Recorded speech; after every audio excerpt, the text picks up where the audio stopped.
Hello everybody and welcome back to the second shelf.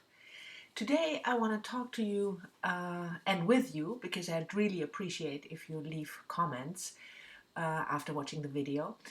But today I want to talk to you about the Man Booker Longlist. As you probably know, the longlist has been announced end of July and there are 13 books on the longlist, and I want to talk to you a little bit about this longlist. Not about the quality of the books. I've read only about half of them so far, but more about the choices that the Man Booker panel made and whether these are valid choices, and I also want to know what you think about it. So the first thing that struck me when I saw the list was that it's quite a white list.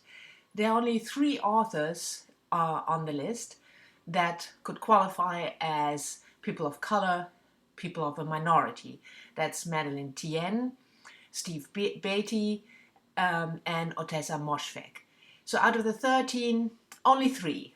And I think that's pretty bad. Does that matter? Diversity, does that matter? Should that matter when you pick books for a long list? And I was thinking about that, and when I watched Steve Donahue's video about the long list, I will leave a link to his video down below. Steve is one of those booktubers whose opinions I often hate, or put it that way, I love to hate. He has good videos about books and stuff, but often the opinions are not mine, which is a good thing because it spurs discussion. So you shouldn't only watch videos in which people confirm your own opinions. But anyway, so Steve made a point that political correctness should not play a role at all when picking the long list. And I strongly disagree. And let me explain that. I don't mean that the quality of the work shouldn't be the most important aspect why a certain book is chosen for the long list. Of course I agree with that. But if you talk about quality, the writing, the validity of the plot, the atmosphere, those are aspects that can be objectified up to a certain point, but not absolutely. Even people who really know books will disagree about these aspects. And if you look at the 13 books, you can imagine that those were not the only 13 books discussed for the long list. I'm sure there were many more, and then they will come to a compromise, if you will, and they pick 13. So apart from the quality of the book, the writing, the plot, the atmosphere, the style, there are also other aspects that should play a role when you pick the final 13 out of the books you're discussing for being considered for the long list. And one of the important aspects then should be diversity, because the Man Booker has impact. And as judges, you should be aware of the fact that you should give readers an idea of the diversity of books and authors out there. And if out of 13, only 3 authors are authors of color, then you didn't do a very good job as judges, in my opinion. But I'm curious what you think. Should diversity play a role when you are a Man Booker judge? Should they try to include more than 3 at least authors of color if they pick the long list? So let's discuss that. Please let me know your opinion. Then on to the second topic I want to discuss with you with regard to the long list. And that topic concerns the choice of the female voice represented in the long list. Because if you look at the 6 books written by female authors included in the long list, then you will see that the majority of them, 4 at least, are about mother-daughter relationships, relationships between a man and a woman, family history, these topics that you would consider quote unquote typically female topics. And when you look at the male authors, there's a variety of topics that the authors deal with in their books. You have a whaling story, you have the history of Jesus, you have a book about war, you have a book about grief and loss in a mysterious fisherman village. So the variety of the books written by men, if you look at the topic, is much broader than the books written by women.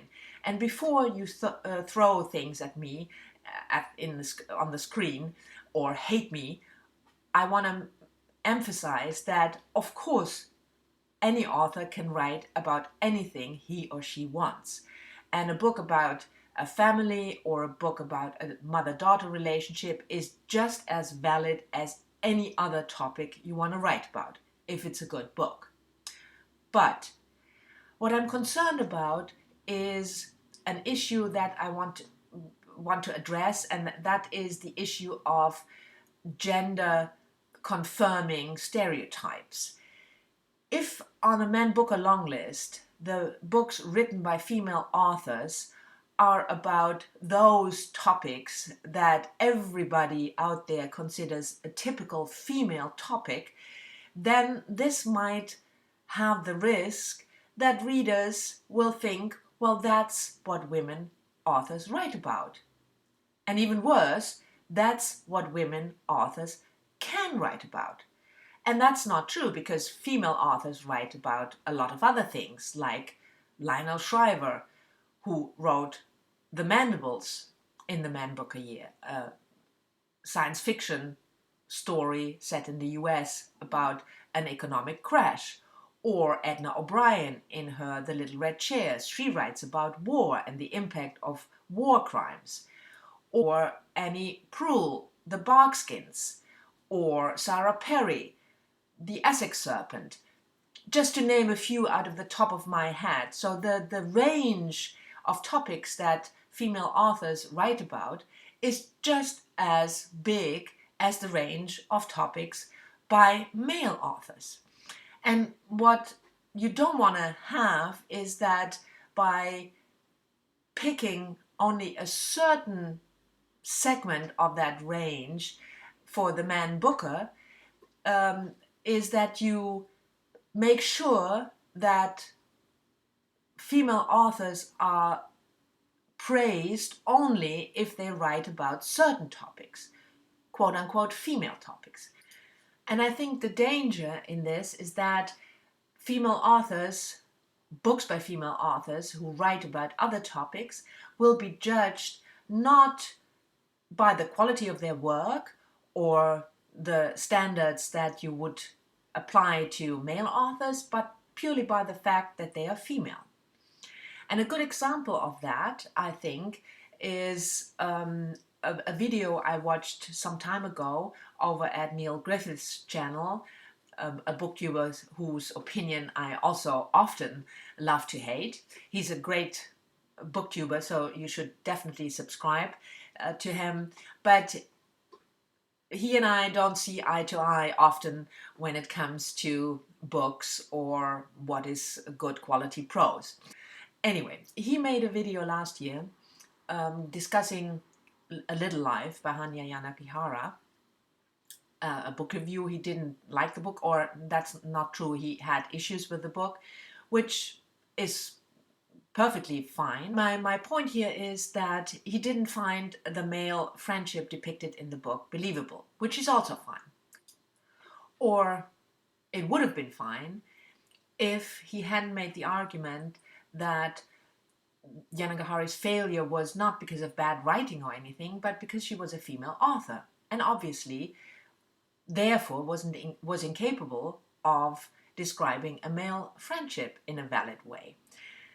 And I think that way of arguing against female authors is just what I wanted to address here, because if we, in a Man Booker Longlist or in any list of important books, include only female authors that describe the typical female experience, a typical female topic, then you will get reviews like Neil's. Because obviously, we female authors, we can't write about a male friendship. I mean, a male author obviously can write about Madame Bovary, no problem there, but a female author, well, we should probably then just stick to memoirs, because in truth, that's the only thing an author ever knows, is his or her own life. So these kind of discussions, I think, are dangerous in confirming a gender prototype, and there is enough sexism in the industry as it is.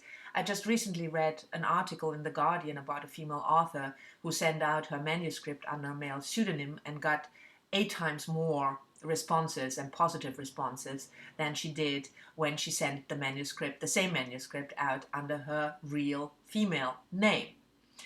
So back to the long list. I think there is a problem if the books by female authors on the long list are, like they are here, gender stereotype confirming.